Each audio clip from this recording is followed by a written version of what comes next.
बरोबर सांगितले. मी झाड बोलतोय. नमस्कार, मी शुभ्रा सुरेश मस्के, इयत्ता दुसरी. शाळेचे नाव जिल्हा परिषद प्राथमिक शाळा भक्कर वस्ती. तुम्हाला माहित आहे का, या पृथ्वी तलावर माझंच साम्राज्य होतं. कोणी कधी माझ्या वाटेला जात नसे. आधी बांधव तर माझा पाला, फळे, मुळेच खाऊन जगायचा. अन्नासाठी खूप भटकायचा. शेवटी मला त्याची दया आली. मी पिकांच्या लागवडीची कल्पना त्याला सांगितली. तो शेती करू लागला आणि मनच मानववस्ती करून राहू लागला. परंतु तिथेच माझ्या विनाशाला सुरुवात झाली. मानवाने अनेक मोठे वृक्ष तोडून जमीन साफ केली. परंतु तो पीक काढू लागल्यामुळे मी समाधान मानले. परंतु पुढे माणसांची संख्या वाढू लागली. तो स्वतःचे घर बनवण्यासाठी मला तोडू लागला. परंतु माझ्या परोपकारी वृत्तीमुळे मी गप्पच बसलो. परोपकाराय फलंती वृक्षा, परोपकाराय वहन्ति नद्या, परोपकाराय दुहन्ति गावा, परोपकारार्थ इदं शरीरम. अर्थात परोपकारासाठी नद्या वाहतात, गाय दूध देते, झाडे फळे फुले देतात. तसे माणसांचे आहे. पण पुढे माणसाने माझ्यावर अत्याचार केला. माणसाप्रमाणे मला सर्व पशुपक्षी फार आवडतात. परंतु माणूस फार अक्कलखोर आहे. जंगले तोडून त्यांनी प्राण्यांना, पक्ष्यांना देखील बेघर करून टाकले आहे. त्यांना सैरावैरा पाहायला लावले आहे. म्हणूनच तर काही प्राणी मानवांच्या वस्ती शिरल्याच्या बातम्या आपण ऐकतो. माझे जीवन पूर्णपणे इतरांसाठी आहे. मानवाने माझा पूर्ण नायनाट केला तरी चालेल, पण मी एक गोष्ट सांगतो, मी नाही तर कुणीच नाही. मी तुम्हाला छाया देतो, फळे फुले देतो, जगण्यासाठी प्राणवायू देतो.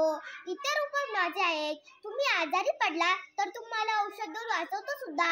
माझं परोपकारी असणं हा काय माझा दोष आहे? अहो, तासभर ऑक्सिजन पुरवून जीवनदान देणाऱ्या डॉक्टरला आपण देव मानतो, मात्र आयुष्यभर ऑक्सिजन देणाऱ्या झाडाची आपण कत्तल करतो. अहो, हे वृक्ष आपल्याला मुळापासून ते शेंड्यापर्यंत कल्पवृक्षाप्रमाणे कामी येतात. कुठल्याही प्रकारे एकही पैसा न घेता लाखो रुपयांचे ऑक्सिजन पुरवतात. आपण यांच्यात मोहर घाव घालतो. लावलावी करायची असेल तर झाडांची करा, माणसांची नको. झाड लावून संवर्धन करणे हीच आहे आपली जबाबदारी. कारण झाडे जगली तर जगेल पर्यावरणातली सृष्टी सारी.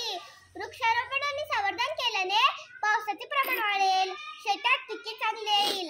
आपला शेतकरी राजा अवघ्या जगाचा पोशिंदा सुखी होईल, अवघ्या पृथ्वीचे नंदनवन होईल. ओहो, एक माणूस 3 सिलेंडर भरतील इतका प्राणवायू सेवक करतो.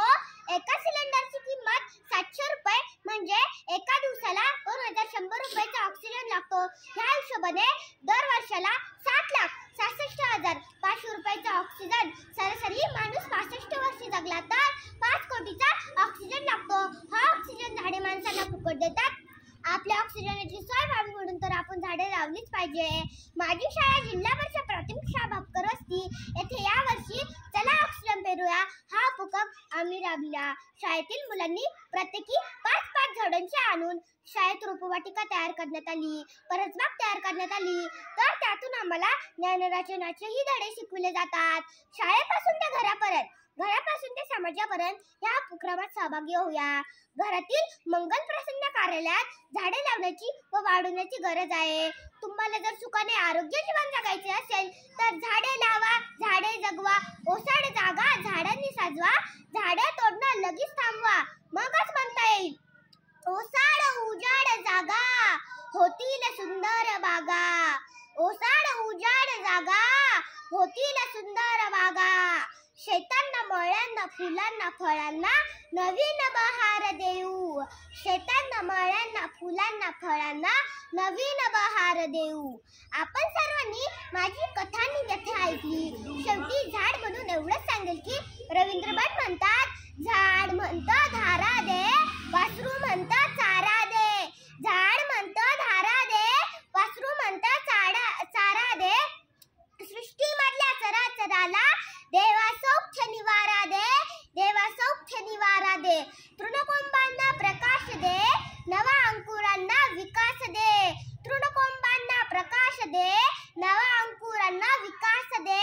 दुष्काळीची नको गर्जना, सुजना सर्व शिवार दे, सुजना सर्व शिवार दे. धन्यवाद.